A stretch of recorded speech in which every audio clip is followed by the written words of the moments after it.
Les non-dits en direct. Ici, on dit ce que d'autres préfèrent taire.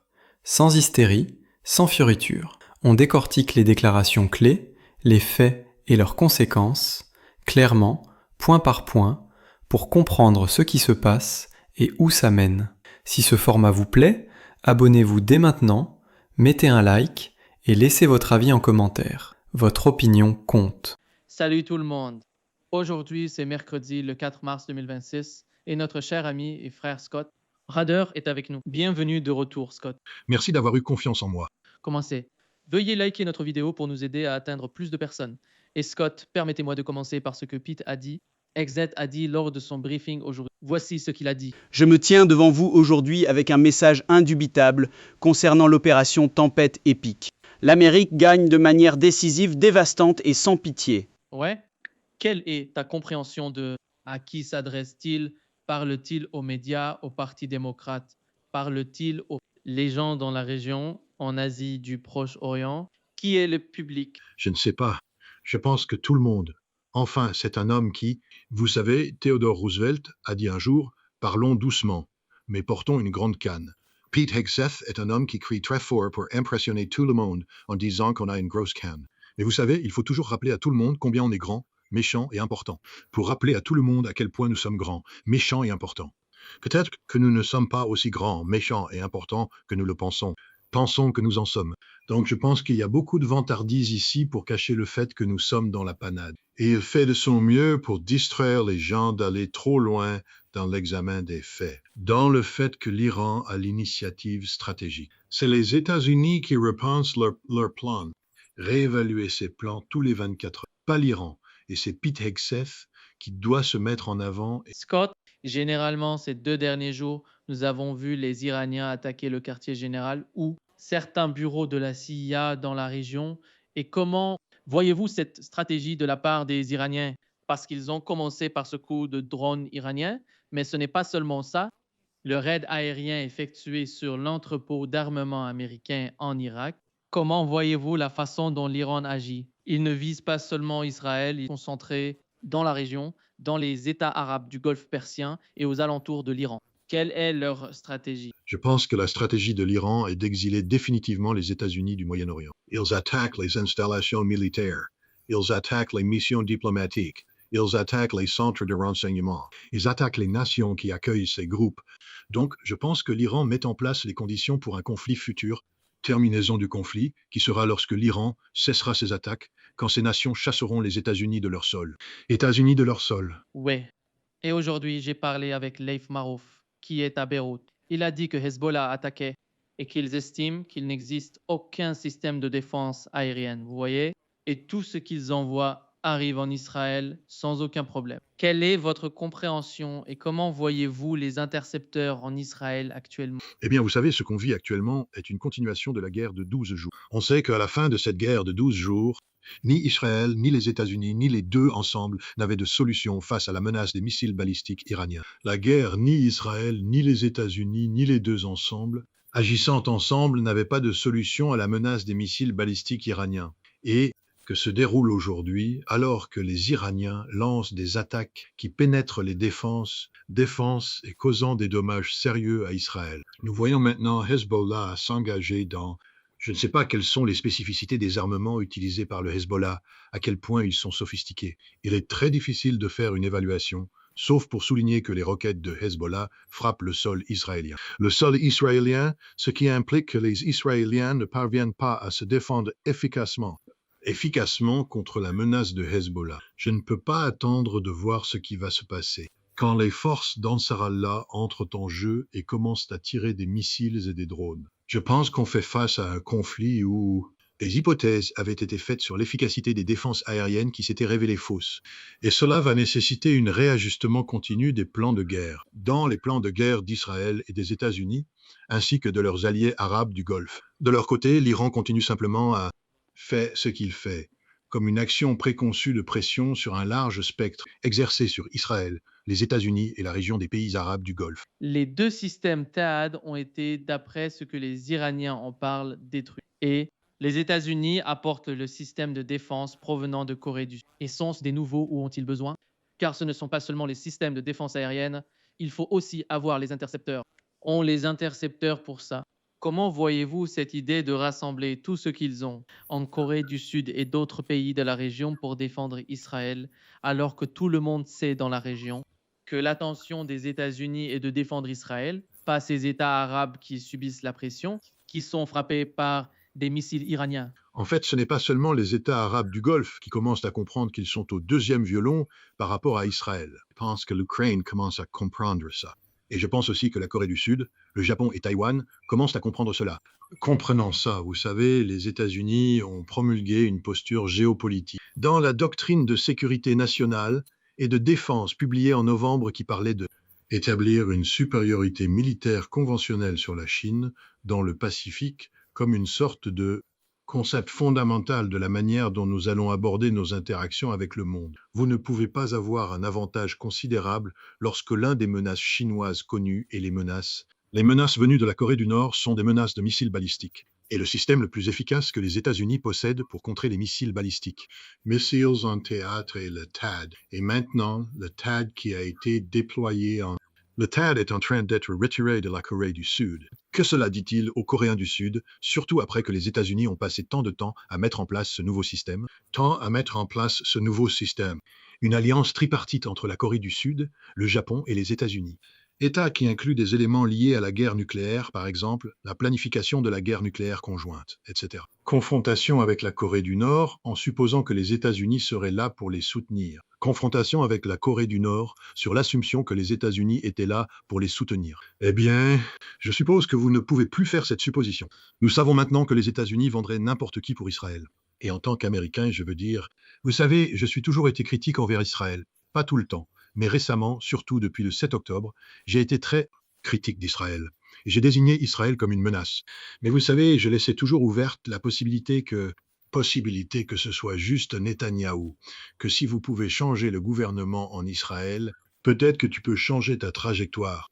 Et moi, je commence de plus en plus à conclure que ce n'est pas seulement Netanyahou, que c'est Israël dans son ensemble, que la menace la plus dangereuse pour la paix et la sécurité dans le monde aujourd'hui, collectivement, est l'État d'Israël. Espérons que les États arabes du Golfe arrivent à cette reconnaissance qu'ils ont été dupés par les États-Unis, que ce soi-disant accord d'Abraham n'était jamais destiné à être une relation économique mutuellement bénéfique, mais la soumission totale et absolue des États arabes du Golfe à Israël. Et les États-Unis n'est pas là pour sécuriser les États arabes du Golfe. Les États-Unis sont là pour sécuriser Israël contre États arabes du Golfe. Et maintenant que l'Iran a révélé cette imposture, il est impératif que les États arabes du Golfe agissent en conséquence. Et je pense que c'est une partie de la stratégie iranienne en détruisant l'infrastructure militaire américaine. Pour que les États-Unis reviennent, il faudra la reconstruire. Et cela imposera des investissements importants de la part des États arabes du Golfe. Et espérons que les États arabes du Golfe diront non.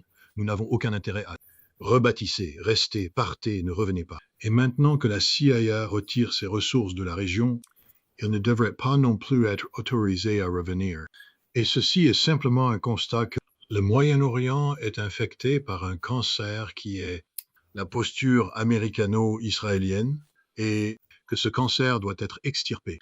Et je pense que c'est ce qu'Iran fait en ce moment. Et même si j'aime mon pays et il faut appeler un chat, et en ce moment, les États-Unis, vous savez, facilitent le génocide que Israël a commis contre les Palestiniens, à facilitation d'un génocide par des attaques contre l'Iran, attaques de type génocidaire contre l'Iran. Regardez ce que Israël fait à Téhéran. Ils sont en train de transformer Téhéran en une ville comme Gaza et ils en sont fiers. Ils s'en vantent. Donc nous, maintenant que nous avons vu le mal, nous savons à quoi ressemble le mal et il est temps que le monde travaille collectivement à l'éradication de ce mal. Et affaiblir Israël passe par convaincre les États-Unis d'éliminer leur posture agressive, géopolitiquement et militairement au Moyen-Orient. Ce n'est pas seulement une question de démocrates. Nous avons des républicains qui sortent, parlent et essaient pour s'opposer à Donald Trump et à ce qu'il fait. Voici ce que Marjorie Taylor Greene a dit sur Trump a déclaré à plusieurs reprises à la caméra et dans des entrevues qu'il ne pense pas qu'il ira au paradis. Je veux poser une question sérieuse. Qu'est-ce qui lui passe par la tête? Quel est son état d'esprit? Si c'est le cas, ne pense pas qu'il ira au paradis et qu'il est un homme en fin de course. Il est dans la dernière partie de sa vie. Comment cela se passe-t-il pour le reste d'entre nous quand nous avons un président des États-Unis qui ne pense pas et est convaincu? Il ne va pas au paradis? Qu'est-ce que cela signifie pour sa prise de décision? Il a déjà dit aujourd'hui au New York Post que ne se soucie pas des sondages. Il s'en fiche de ce que pensent les Américains et il pourrait envoyer des troupes sur le terrain. Suis sur le terrain. Il a dit « Oh, ce sera une guerre de quelques jours et maintenant c'est peut-être 4 semaines ou plus. » Je veux dire ce qui arrive à l'homme que j'ai soutenu, que vous avez soutenu, l'homme qui a dénoncé ce qui s'est passé en Irak, l'homme qui a dit qu'il n'y aurait plus de guerres étrangères, pas de changement de régime. Pendant la campagne, J.D. Vance l'a promis. Tulsi Gabbard l'a promis. Tous les candidats l'ont promis. Et maintenant, 1 an après, et nous sommes dans une autre putain de guerre, et nous avons des soldats américains qui meurent. Je pense qu'il est temps pour les États-Unis d'arracher le pansement et nous devons avoir une conversation sérieuse sur ce qui se passe dans ce pays et que se passe-t-il dans ce pays et pour qui diable ces décisions sont-elles prises et par qui? Je pense que beaucoup de gens parlent comme ça et ils sont en colère contre Donald Trump. Et je sais que vous étiez dans la même campagne. Tu pensais que Donald Trump pourrait apporter quelque chose de nouveau, certaines modifications à la politique étrangère des États-Unis. Et quelle est votre réponse à la question posée par Marjorie Taylor Greene? Marjorie Taylor Greene posait la question. Eh bien, on sait de quoi il retourne. Donald Trump a totalement vendu les intérêts américains au profit de l'État d'Israël. 100%, c'est Benjamin Netanyahu qui tire les ficelles. Quelle que soit l'influence qu'il peut ou non avoir, que l'on puisse avoir sur Donald Trump est irrelevant à ce stade. Il faut simplement gérer les répercussions de cette situation. Conséquence de cela, mais ça ne devrait surprendre personne. Même pendant la campagne, nous avons vu la mesure dans laquelle Donald Trump s'est soumis de façon servile à le camp pro-israélien. Vous savez, accepter tout cet argent de Myriam Adelson aurait dû alarmer tout le monde. En nommant des zionistes ouvertement partisans dans son cabinet et à d'autres postes de pouvoir. Vous savez, quand Tulsi Gabbard a essayé d'installer comme député quelqu'un qui remettait en question, vous savez, les aspects de la domination d'Israël qu'il remettait en question. On ne leur a pas permis de le faire. On n'est pas autorisé à... On ne te permet pas de remettre en question Israël. On ne te laisse pas même suggérer qu'il y a un problème avec Israël. Tu dois être complètement soumis à Israël. Et c'est le problème, encore une fois. Je dis cela en tant qu'Américain. La principale menace pour la sécurité nationale des États-Unis est l'État d'Israël. Point final. Israël tout court. Et nous devons l'éliminer. Marjorie Taylor Greene doit commencer à appeler un chat un chat. Il n'est pas antisémite de pointer des menaces. Nous ne condamnons pas la foi juive. Nous condamnons cette entité sioniste perverse. Entité qui s'est appropriée un titre biblique afin de corrompre l'Amérique, la démocratie et la région et le monde. Israël n'apporte rien positif sur la scène. Israël est un parasite pour la communauté mondiale. Il existe pour aspirer le sang des autres au profit exclusif du sien. Le monde uniquement pour son bénéfice. Et tant que nous n'avons pas de mots pour le dire, si nous continuons à prétendre que Israël a une légitimité dans le monde, aujourd'hui on permet simplement que cette activité se poursuive parce qu'en légitimant l'État d'Israël, vous légitimez leur gouvernement, vous légitimez ses programmes. Si Israël est légitime, alors le gouvernement est légitime, et donc il y a des limites à la colère et au ressentiment que nous puissions avoir concernant le recrutement de Jonathan Pollard, un analyste naval américain qui a il a détruit son pays de la pire des façons. Il a divulgué, vous savez, les volumes concernant la collecte essiguante américaine. Cela nous a coûté des milliards de dollars de réunir ces informations. Une grande partie de ces informations étaient liées à des choses très sensibles, y compris les installations nucléaires de guerre américaine. Et la façon dont nous recueillons ces informations, certaines d'entre elles ont été obtenues par des moyens secrets qui pourraient mettant en danger pas seulement les capacités, mais aussi des personnes, vous voyez, mettant en péril la vie de gens courageux qui étaient faisant des choses pour leur pays.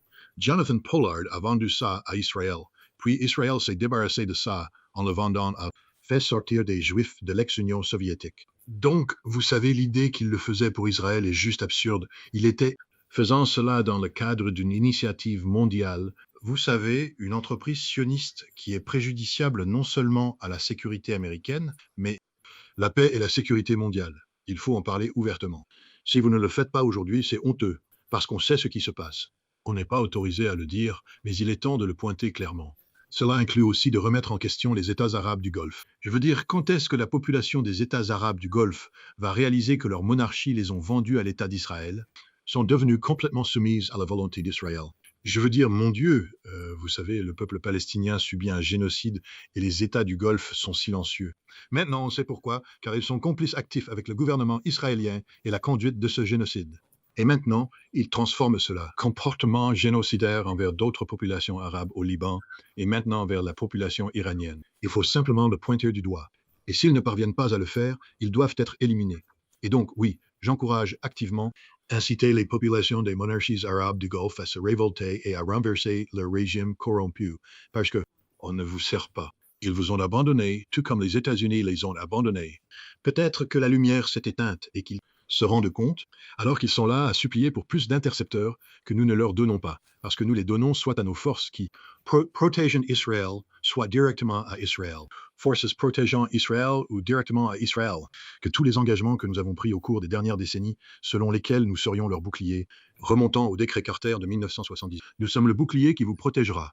Bouclier de sécurité remontant à la doctrine Carter de 1979. Nous sommes le bouclier qui vous protégera. On ne va pas vous protéger, on vous abandonne. Et quand tout sera dit et fait, on voudra que vous gardiez vos portes ouvertes pour qu'on puisse revenir et réaffirmer notre domination. Cela ne peut pas être permis. Mais vous savez, espérant que le peuple se révolte, on voit au Bahreïn des signes de changement de régime, comme la majorité de la population chiite ne se contente pas de défier la famille corrompue des califats, mais aussi violentement confronte les forces de sécurité du Golfe dirigées par l'Arabie saoudite, le GCC, entraînent pour maintenir le pouvoir de Khalifa. Topo Khalifa, le Bahreïn devient un État révolutionnaire. Et ensuite observer ce qui se passe dans l'est de l'Arabie saoudite où populations chiites majoritaires. Et puis l'Arabie saoudite déplace ses forces pour y faire face. Regardez ce que fera Ansar Allah, parce que Ansar Allah met la raquette au royaume saoudien depuis plusieurs années maintenant. Et ils mettent aussi la raquette aux Émirats depuis plusieurs années maintenant. Et si vous enlevez les entraves et que vous laissez Ansar Allah agir librement, ils détruiront l'infrastructure énergétique des deux pays. Et ils réoccuperont physiquement un territoire qui est actuellement considéré comme étant la terre saoudienne et qui historiquement est une terre yéménite. Et ils la reprendront. Et on peut espérer voir les forces d'Ansar Allah marcher dans les rues pour entraîner la famille Al-Sadd dans leur sillage. De la même manière que la famille hachémite a été traînée dans les rues de Bagdad lorsqu'il y a eu l'ascension des basistes et qu'ils ont traîné dans les rues de Bagdad lorsque les basistes sont montés au pouvoir et les ont renversés. Nous avons besoin de cela. Un nettoyage du genre au Moyen-Orient. Ces monarchies corrompues règnent depuis trop longtemps.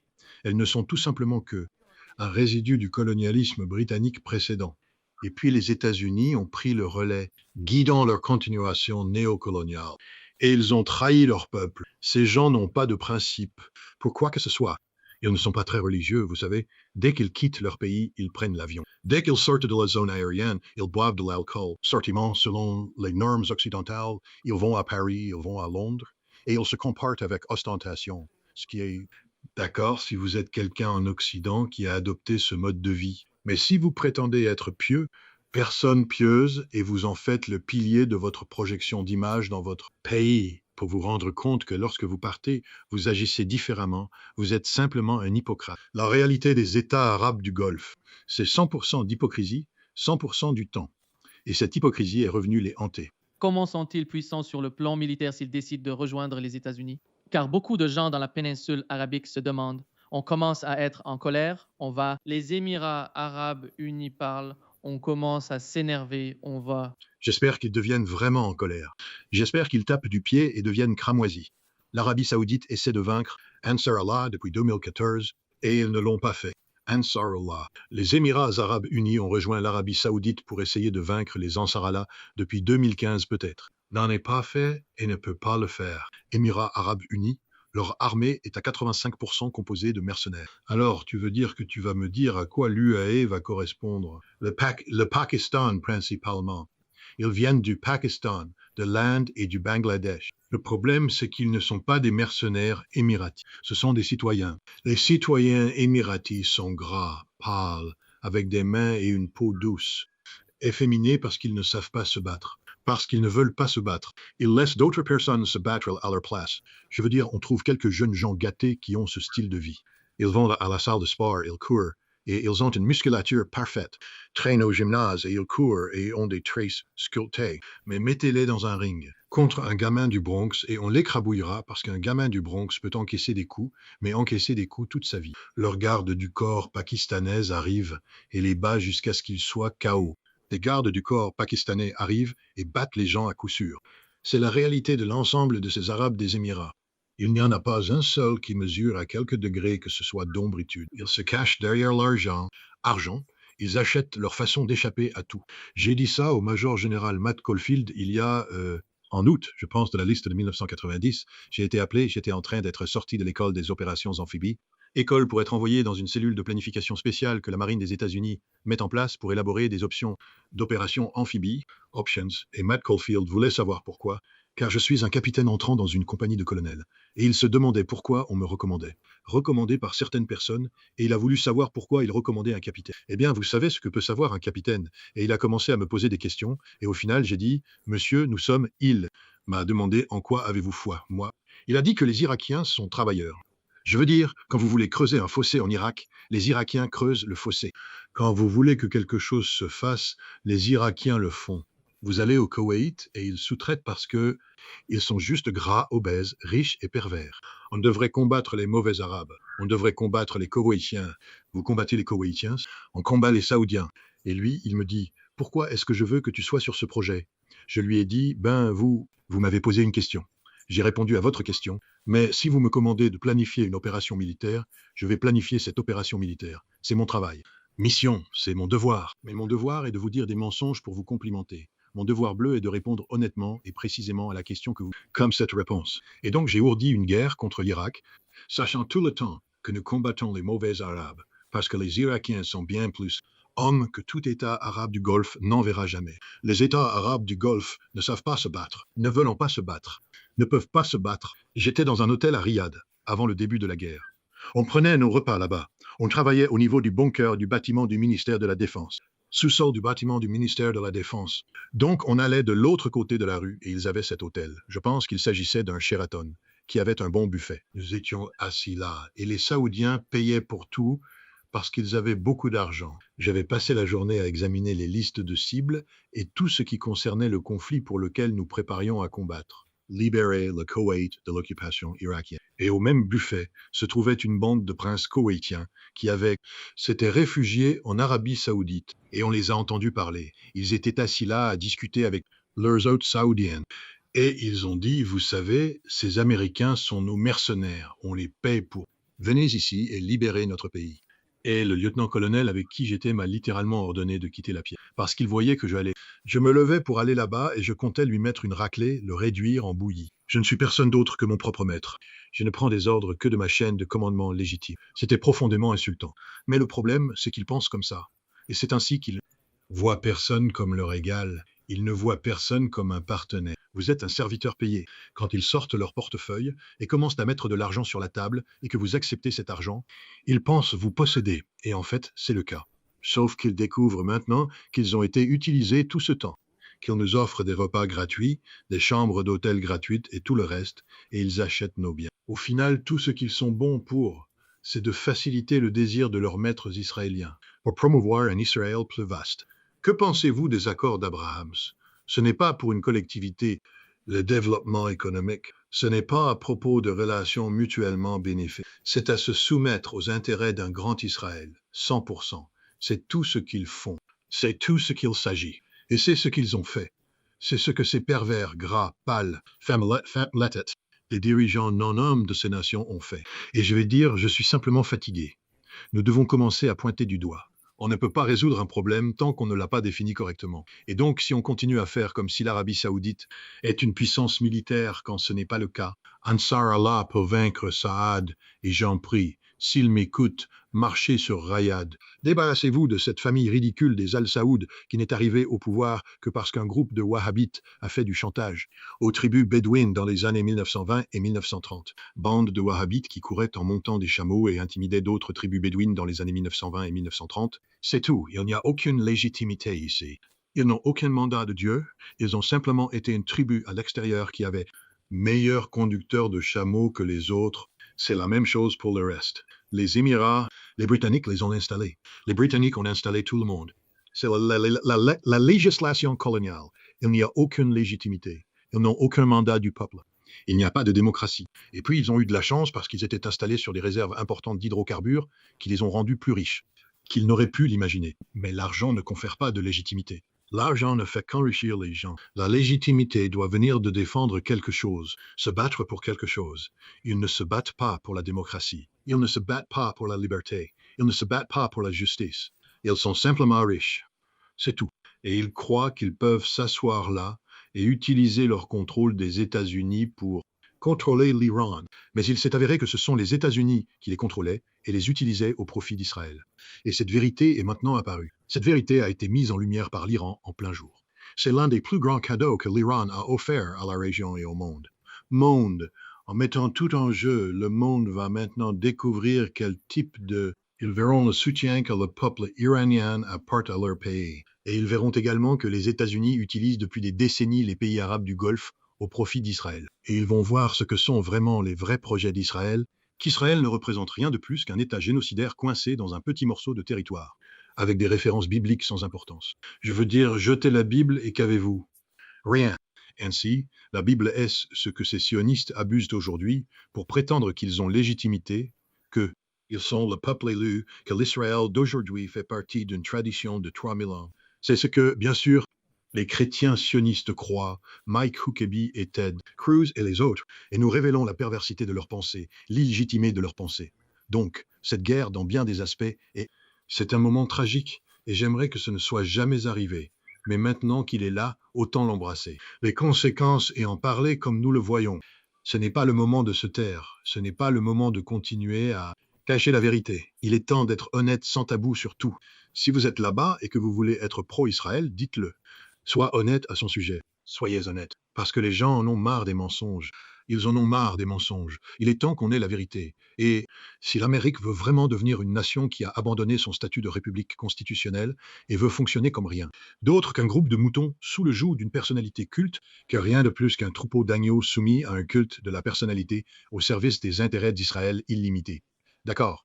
Soyez honnête à ce sujet. Nous avons une élection imminente. Dites aux Américains ce pourquoi ils vont voter. Quand vous voterez pour moi, Donald Trump, ou votez pour mon parti, c'est voter pour Israël plus large. Nous ne cachons rien. C'est là. Nous votons pour un Israël plus grand, et nous ne votons pas pour la Constitution. Vous votez pour m'accorder du pouvoir. Culte de la personnalité. Je continuerai à renommer des bâtiments d'après mon nom. Je continuerai à accrocher des bannières avec mon visage. Je continuerai à vous assurer que tout tourne autour de moi, Donald Trump. Si vous ne voyez pas ce qui se passe en tant qu'Américain, quel autre président en exercice a agi avec ce degré d'arrogance et de narcissisme? L'Amérique est infectée par une maladie qui détruit ce que nous sommes. Et ce que nous faisons dans le monde aujourd'hui n'est qu'un facilitateur de la dégradation de notre nation. Nous devons réajuster notre taille. Il faut comprendre que nous ne sommes plus la seule superpuissance restante, que le monde n'est pas conditionné à poursuivre hégémonie américaine. Cela ne signifie pas que l'Amérique disparaîtra pour autant. Nous devons simplement nous redimensionner à la taille appropriée, la taille.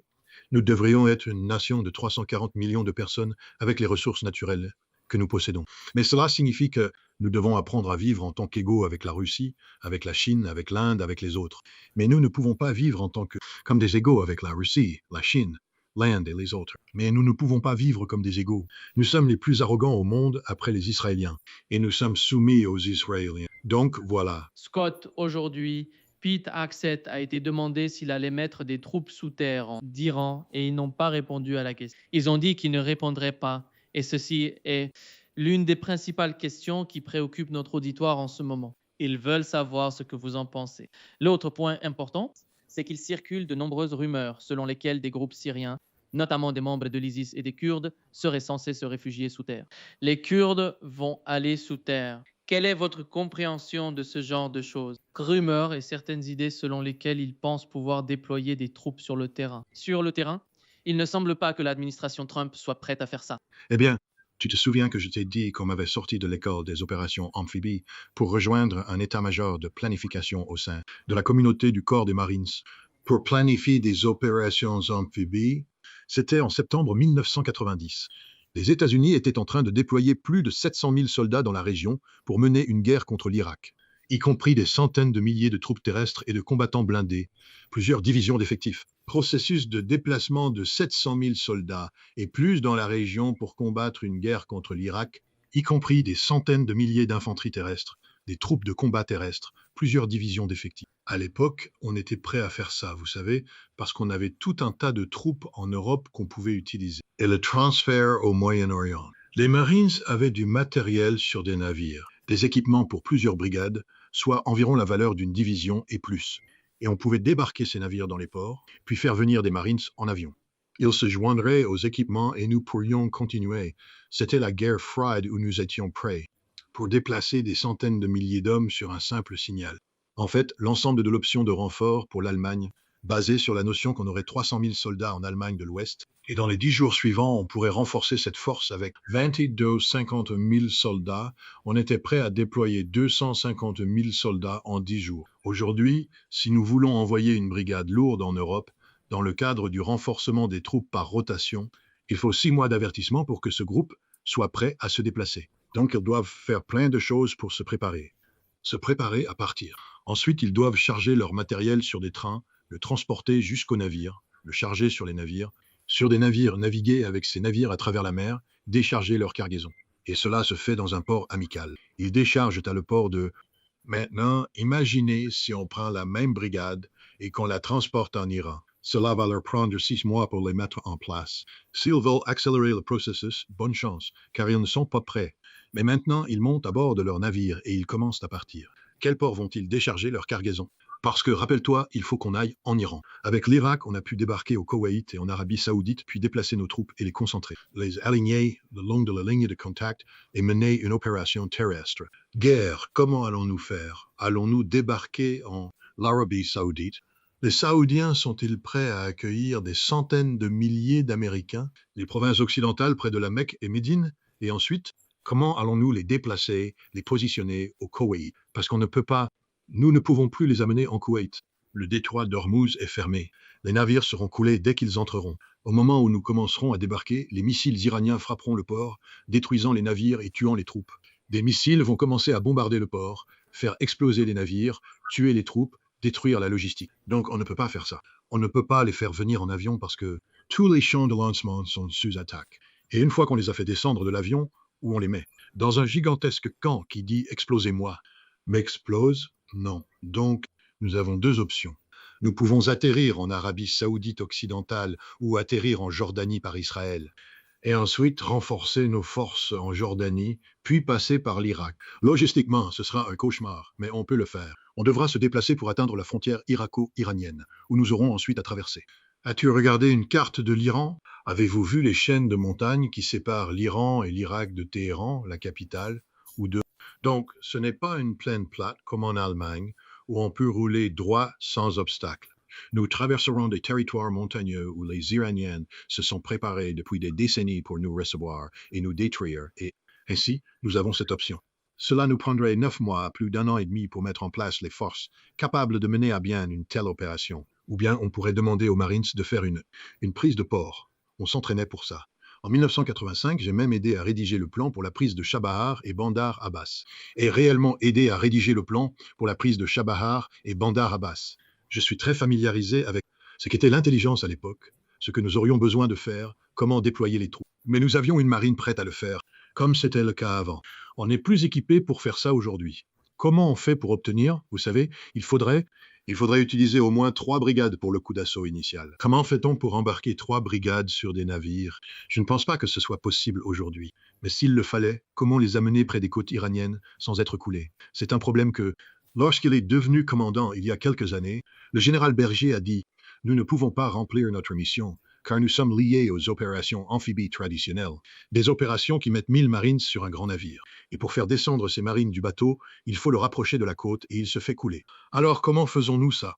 Avec tout le respect que je porte à Pete Hegseth, il ne sait tout simplement pas de quoi il parle. Donc maintenant on passe à plan B, où des paramilitaires de la CIA rejoignent les opérations spéciales et les forces spéciales commencent à travailler avec des forces indigènes pour créer des proxys indigènes, milices, groupes de résistance.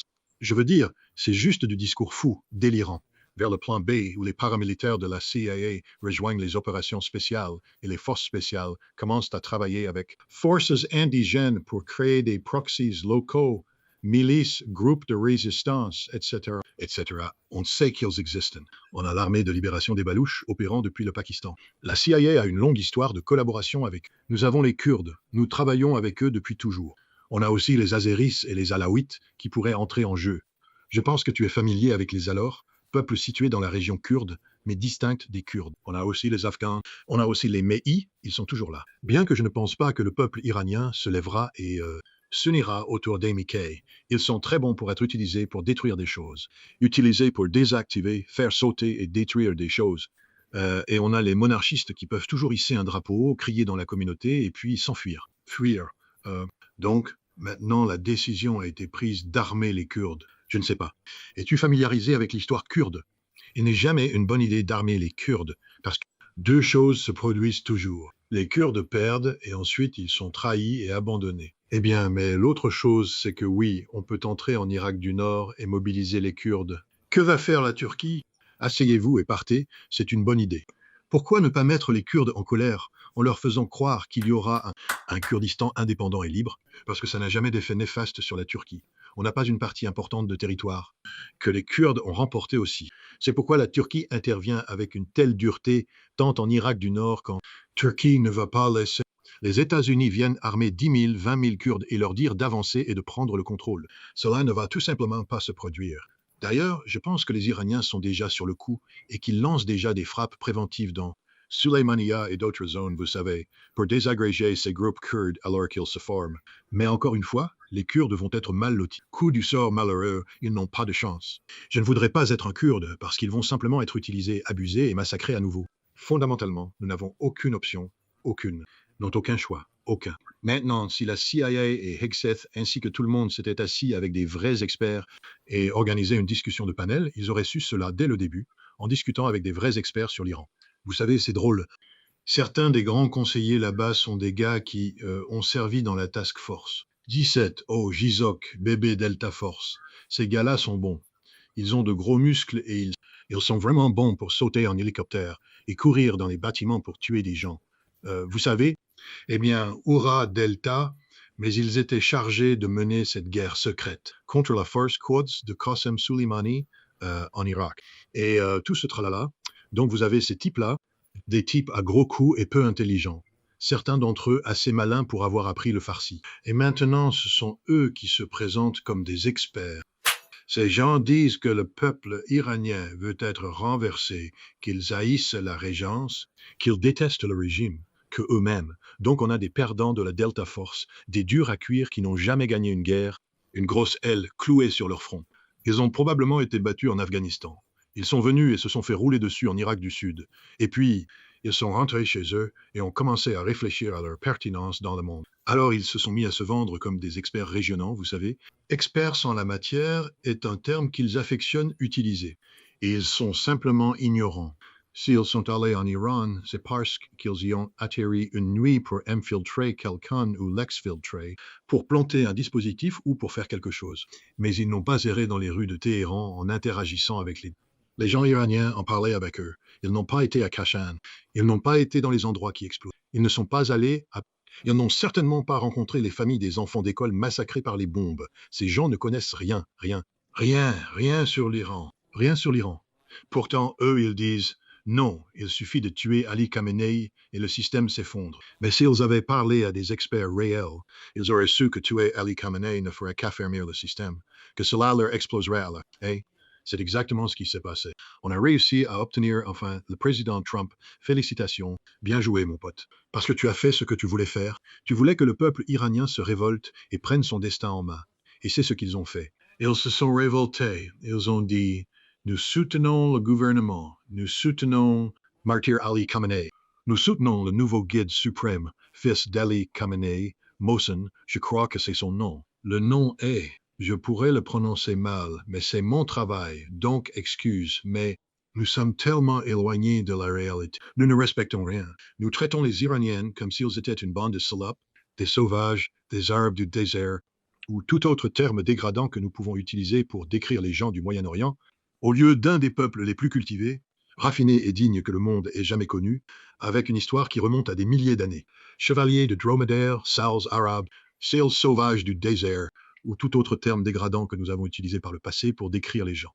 Des plus cultivés, raffinés et dignes que le monde ait jamais vus, avec une histoire qui remonte à des milliers d'années. Et les Iraniens, même s'ils sont islamistes en faveur de la République islamique, vous embrassez ce passé, vous respectez votre culture, et vous voulez que ces gens-là trahissent cet héritage qu'ils ont, que ça ne va pas se produire. Mais nous sommes ignorants. Et maintenant, non seulement nous détruisons.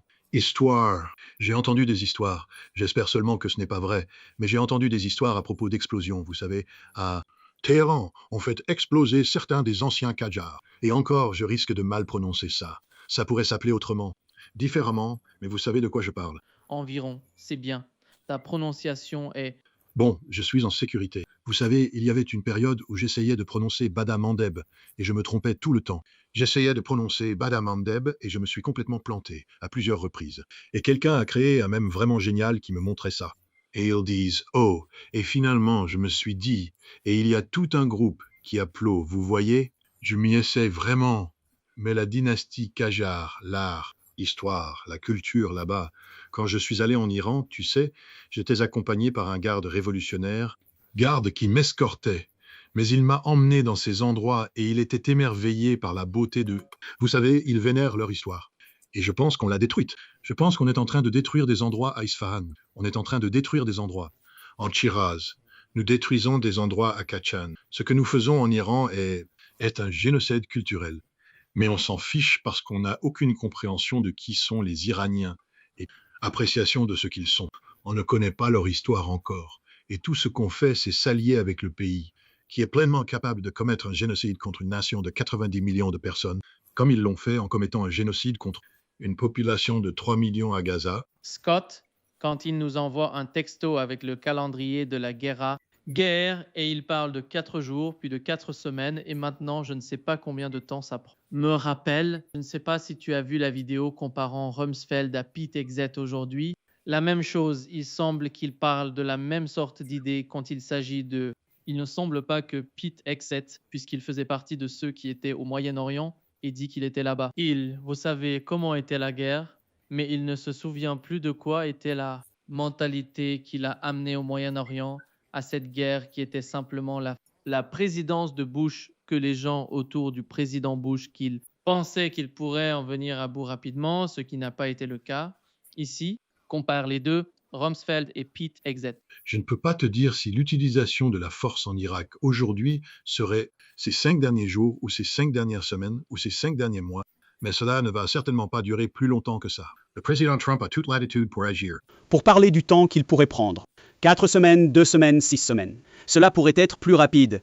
Cela pourrait être plus tard. Oui, comment quelqu'un qui était dans cette guerre, en Irak, en Afghanistan, je ne sais pas où il était, mais il ne comprend pas la réalité de ce qui se passe, ne voit pas la menace d'une guerre longue. Je pense que c'est vraiment ce qui se passe. Cela va être une longue guerre. Ce ne sera pas court, tu sais, mais cela ne semble pas être perçu entièrement par l'administration. Je passe juste rapidement sur Hegseth. Curriculum vitae. C'est plutôt décevant. Il a fait son service militaire. Il a été commissionné dans les forces militaires. Il a effectué des missions en Afghanistan et en Irak. Lorsque je regarde son dossier, il possède le badge du fantassin d'infanterie. Mais quand je regarde sa médaille de bronze, c'est une étoile lisse, ce qui signifie qu'elle n'a pas été usinée pour attribuer pour du courage.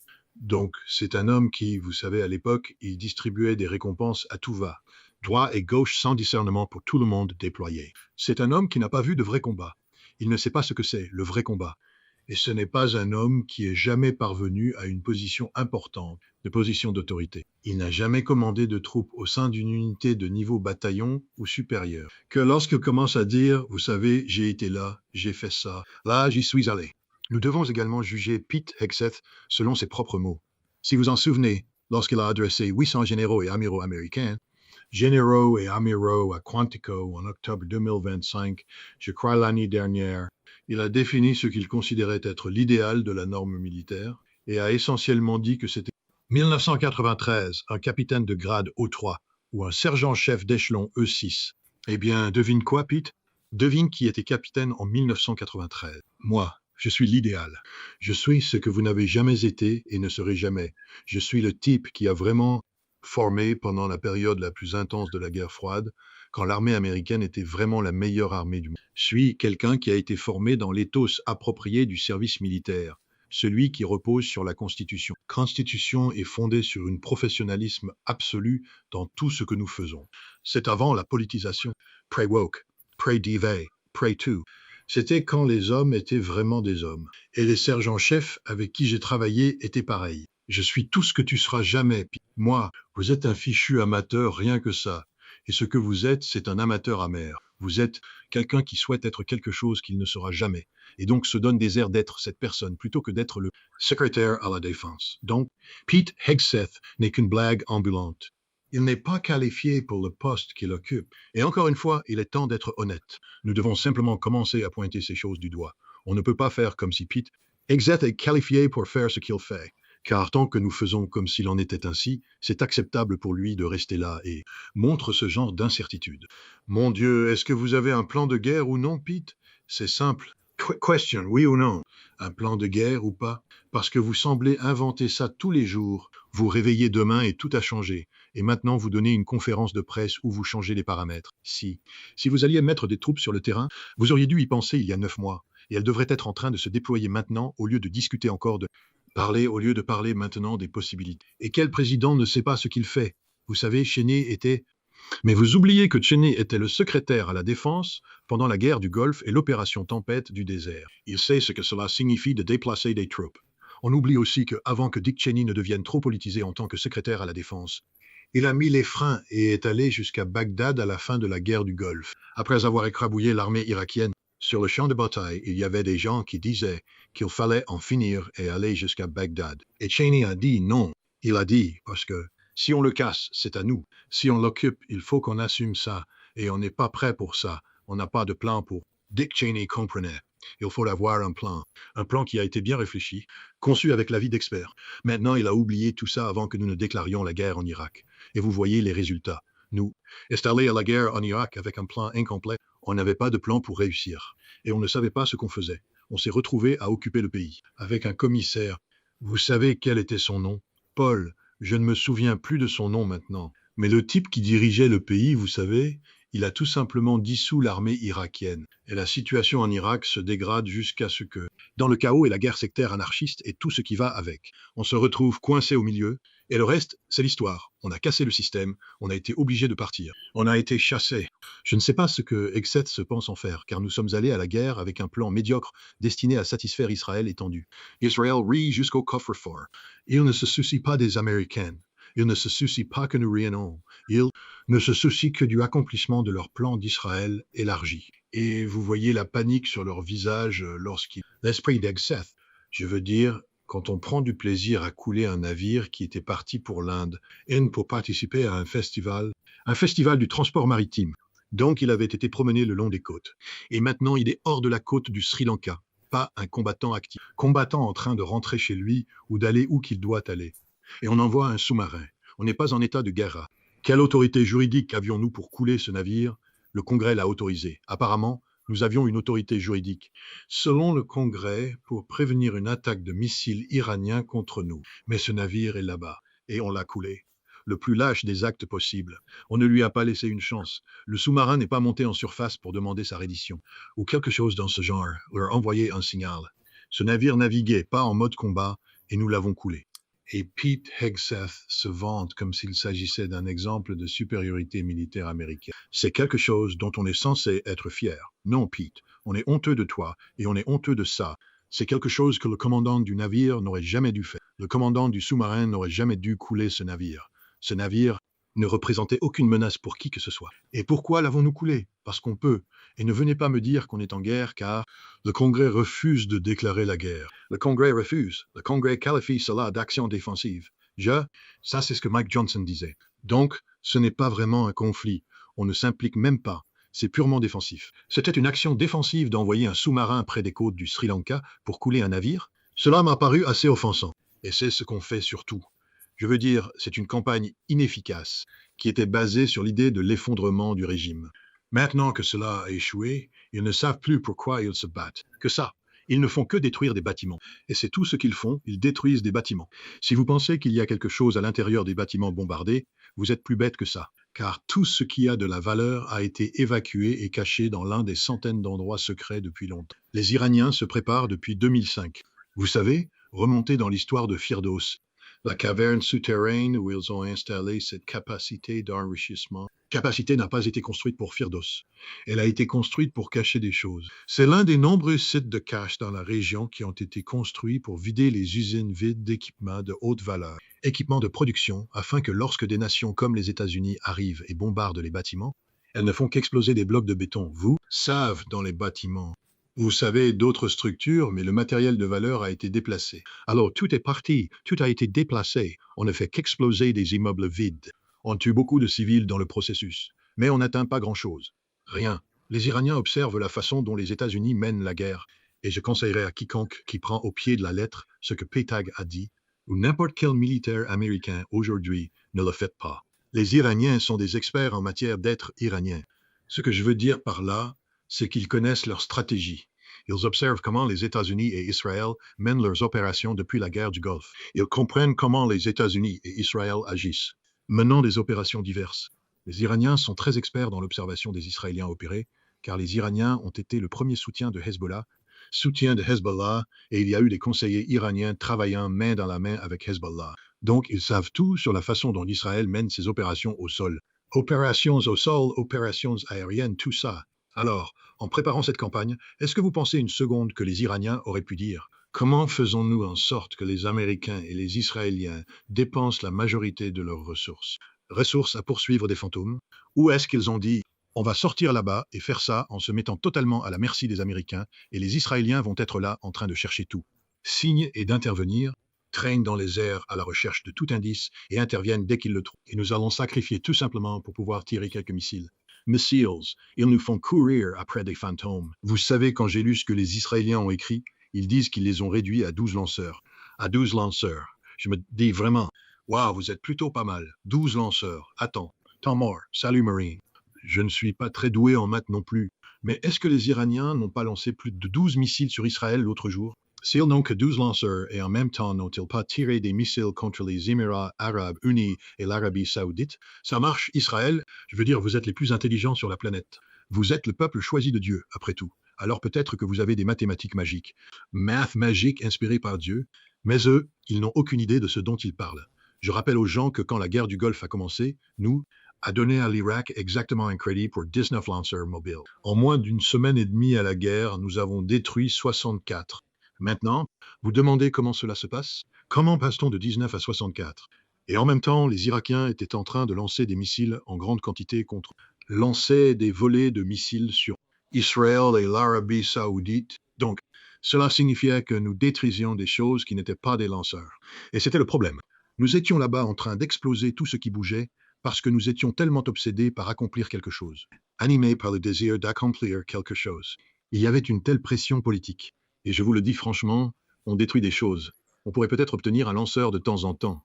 Nous bombardons des choses ici et là. Je veux dire, nous mettons de considérables ressources dans cet effort. Mais réfléchissez un instant. Les Iraniens n'ont pas pensé à ça, qu'il n'y a pas de fausses cibles. Vous savez, demandez-vous comment vous pourrait être amené à déclencher l'envoi de votre patrouille aérienne pour quelque chose. Il y a des indices visuels. Donc, les Iraniens, auront des indices fixes. Ils sortiront et installeront un lanceur et le déploieront. Maintenant, si j'étais un analyste militaire et que je regardais l'image datée d'il y a 45 minutes, je dirais inutile de frapper. Si j'étais un analyste militaire et que je regardais le timestamp de l'image et qu'il disait que cette photo datait de 45 minutes, il y a des minutes, je dirais, ne te donne pas la peine d'attaquer, car les Iraniens auront terminé entre 5 et 7 minutes après le lancement. Ils sont déplacés. Donc, à moins qu'on puisse positionner un engin sur la cible dans les 5 à 7 minutes après la détection, ne vous en donnez pas la peine. Mais non, on les envoie là-bas. On les fait exploser. On montre l'image. Image, on dit, on l'a eu. Non, vous ne l'avez pas eu. Vous avez obtenu ce que les Iraniens voulaient que vous obteniez. Et ils ont mis en place ces ressources. Les ressources que vous aviez étaient physiquement ici. Maintenant, déterminez le chronogramme des autres lancements et les emplacements. Vous allez voir que les Iraniens créent un momentum ici pour détourner des ressources et créer une fenêtre de vulnérabilité. Vulnérabilité ici parce qu'on n'a plus de ressources pour frapper et les missiles sont lancés. Y a-t-il une erreur? Et si eux sortent un lance-missile et qu'ils le lèvent, et qu'il y a une fuite, et que le missile reste coincé, bloqué en position haute, eh bien ce missile est fichu, il va rester là. Les gars vont essayer de le descendre, et on va venir et on va le faire exploser. On entre et on va le faire exploser. On va montrer cette vidéo et dire « on en a eu un ». Oui, on en a eu un là. Félicitations. Mais on ne l'a pas eu parce que nous sommes plus intelligents que les Iraniens. On l'a eu parce qu'une erreur s'est produite. Parce que nous sommes plus intelligents que les Iraniens. Nous l'avons eu parce qu'une erreur s'est produite. Vous savez, c'est comme ça. Savoir. Je suppose que le terme que j'utilise est des files d'attente issigint, des files d'attente de communication. Donc les Iraniens vont rester assis et ils vont inonder les ondes avec des communications parce qu'ils sont des experts dans ce domaine. Va inonder les ondes hertziennes de communication parce qu'ils sont des experts en la matière. Et ils vont donner des signaux. Ils vont dire des choses comme « envoi du convoi X ». Ils utiliseront mot de code, envoyer le convoi X ici, générer du trafic de mouvement, et ils auront des gens sur place en train de bouger. Et on ira là-bas les suivre.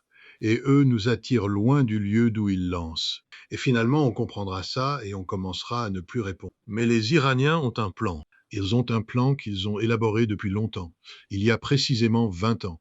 Et nous n'avons pas de plan. Notre plan était de commencer les bombardements, d'assassiner Khamenei et dans les 4 jours suivants, d'avoir des gens dans la rue exigeant que président Trump, nous avons fait ce que nous pouvions. C'est à vous de jouer. Les gens ont parlé. Ils soutiennent le martyr Ali Khamenei. Ils soutiennent le nouveau guide suprême. Ils soutiennent le gouvernement de l'Iran. Donc maintenant, on n'a pas de plan. Et maintenant, les conséquences de ne pas avoir de plan se font sentir alors qu'on manque de missiles, on manque de bombes, de missiles, nous manquons de bombes, nous allons manquer de cibles. C'est la vraie menace, car quand nous allons manquer de cibles, nous allons commencer à en chercher de nouvelles. Et on n'a aucune idée ce qu'on va voir. Donc on va commencer à tout détruire. C'est là que nous allons faire exploser les hôpitaux. C'est là que nous allons faire exploser les écoles. C'est là que nous allons faire exploser les abris anti-aériens. Et c'est juste la réalité de la guerre, c'est allé devenir horrible. Et les Israéliens s'en fichent. Les Israéliens diront que c'est juste une erreur, vous savez, par rapport aux États-Unis. Avec les Israéliens, ils vont appliquer en gros la doctrine de Daoua, vous savez, le quartier sud de Beyrouth. Envoyer un message, détruire ça. Et en ce moment, ils vont quartier par quartier à Téhéran et le détruisent.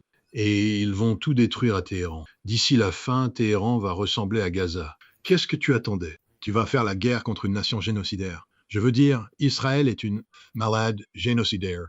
Et ils ne comprennent que comment commettre des génocides. Et c'est ce qu'ils font en ce moment. Désormais avec la nation d'Iran. Scott, l'un des radars qui a été touché hier, c'est celui, vous savez, taux, vous savez, c'était 1,1% de milliards de dollars au Qatar. Un radar d'alerte précoce pour missiles balistiques. C'était au Qatar. Est-ce qu'il utilise ce radar en combinaison avec les systèmes de défense en Israël? Et comment cela allons influencer le concept global? Parce qu'ils doivent envoyer les signaux au système de défense aérienne. Est-ce le cas? C'est important pour le concept global de défense d'Israël. Mon compréhension est que cette position du radar où elle était devait fournir une alerte précoce, une détection précoce. Détection de lancement de missiles balistiques iraniens, donc tu as les signaux, boum. Et maintenant, parce qu'on ne peut pas maintenir un système en fonctionnement 24 heures sur 24. Donc, vous devez l'avoir tout en veille.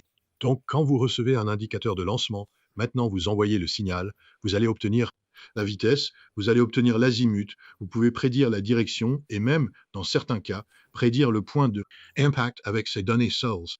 Et ensuite, vous envoyez ces données et maintenant on commence à activer d'autres capacités de détection. Capacités de détection pour activer les radars qui vont chercher, scanner, chevaucher et déverrouiller les défenses, déverrouiller et orienter vers le haut afin de créer une approche en couche pour se défendre contre cette attaque. Éliminez ça, vous n'avez plus cette alerte précoce. Donc maintenant, les Iraniens ont un avantage parce qu'ils vont tirer, et cela va devoir attendre d'être repéré par les systèmes satellitaires. Vous ne pourrez peut-être pas obtenir le même résultat prédictif. Et donc maintenant, vous allez devoir scanner encore plus. Et en scannant encore plus, vous comprenez que d'abord, vous gaspillez des ressources. Mais vous êtes également en train de divulguer des informations, en donnant aussi des informations parce que, encore une fois, je ne sais pas comment les Iraniens font affaire. Si j'étais en affaire, je volerais des drones équipés pour recueillir des renseignements de signalisation. Et quand je lance mes missiles, mes drones sont en train d'effectuer des scans. Nous cherchons l'activation du radar. On va évaluer les signaux, regarder la puissance des signaux, regarder l'heure à laquelle ils fonctionnent, regarder la direction des radars. Ensuite, on va surveiller, vous savez, comment fonctionnent les missiles intercepteurs fonctionnent. À quel moment on active le FAD, À quel moment on active? Et David Sling Arrow, et toute cette donnée est analysée. Disons qu'ils en prennent connaissance. Disons que ce missile est lancé et boum. Maintenant, les Iraniens vont se demander quelle était la faille là-dedans. Comment est-ce arrivé? Comment pouvons-nous éviter que cela ne se reproduise la prochaine fois? Que devons-nous faire pour nous assurer que cela ne se produira pas à l'avenir? Donc, pour empêcher que ces systèmes fonctionnent à leur pleine capacité, et ils apporteront cette correction, submergeront le système. Système crée une diversion. Le prochain missile arrive et frappe la cible au sol. C'est ce qu'est la guerre aux missiles. Et les Iraniens sont des maîtres en la matière. En aveuglant la coalition, en détruisant ce radar, cela améliore considérablement la capacité de l'Iran d'assurer que leurs missiles atteignent les cibles qu'ils visent intentionnellement. Ouais, Scott, avant de terminer, beaucoup de gens sont curieux concernant l'Inde dans le calcul global. Est-ce que ça a été un grand événement de voir Modi se rendre en Israël et montrer à quel point il est proche de Netanyahou et d'Israël? C'est à quel point il est proche de Netanyahou et d'Israël. Ou plutôt, c'est un politicien, il fait faisant ce qu'il pense être le mieux pour l'Inde. Comment vois-tu tout ça? Parce que l'Inde fait partie des BRICS et on sait à quel point l'Inde est importante. Et quand on voit Modi faire cela, est-ce significatif, le concept dans la région et les BRICS? C'est très important.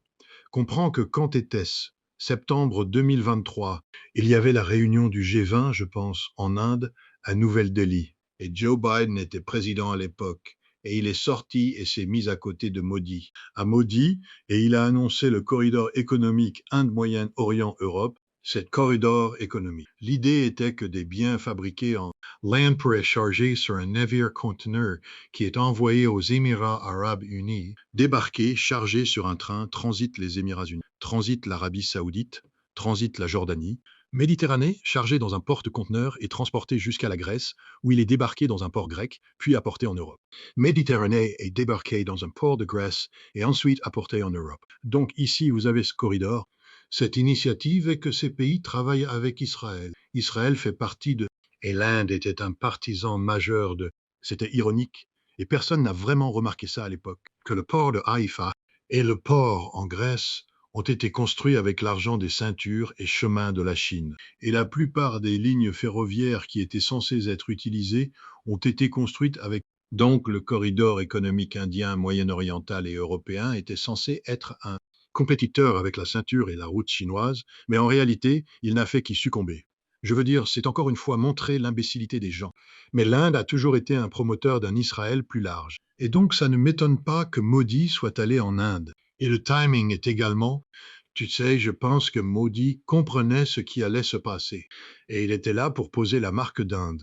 Vous savez, l'Inde, quand le détroit d'Ormuz est fermé, l'Inde va payer un très lourd.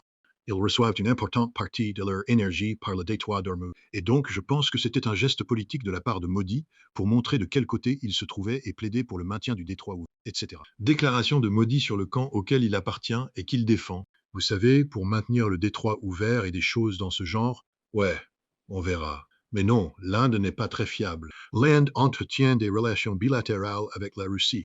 L'Inde a des relations tendues avec la Chine, un outil absolu des États-Unis et par extension un outil de... Ouais, merci beaucoup Scott d'être avec nous aujourd'hui. C'est toujours un grand plaisir. Eh bien, merci. Tu ne vas peut-être pas me remercier quand YouTube va fermer ta chaîne, mais au moins on est sorti en combattant et en disant la vérité. Ouais, passez une bonne journée.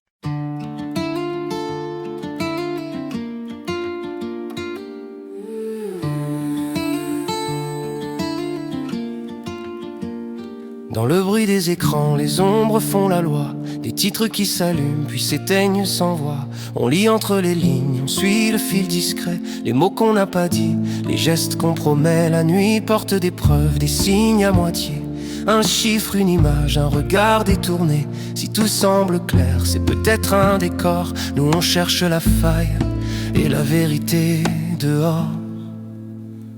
Les non-dits, on les met en lumière. Quand le monde se tait, on écoute la poussière. Les non-dits, on recolle le sens. À froid, sans cri, mais avec exigence. Les non-dits, au cœur de la nuit, on ouvre les dossiers et le réel surgit. Des promesses promesses en coulisses, des mains sous la table, des versions officielles, trop lisses, trop hables. On compte les secondes, on suit les trajectoires, les cartes se déplacent et changent d'histoire. Un port, un ciel chargé, un message chiffré, des alliances qui craquent, des pactes déchirés. Si l'info te traverse comme un courant sans fin, et si on la ralentit pour voir ce qu'elle peint. Les non-dits, on les met en lumière. Quand le monde se tait, on écoute la poussière. Les non-dits, on recolle le sens. À froid, sans cri, mais avec exigence. Les non-dits, au cœur de la nuit, on ouvre les dossiers et le réel surgit. On ne vend pas des peurs, on cherche des repères. On sépare le bruit des faits, la scène du mystère. Chaque phrase a son prix, chaque silence un poids. Mais la vérité respire quand on tient le cap droit. Regarde bien la trame, derrière le spectacle. Les détails sont des clés et les angles des actes. Si tu veux comprendre au lieu de simplement croire, reste avec nous, on remonte le miroir. Les non-dits, on les met en lumière. Quand le monde se tait, on écoute la poussière.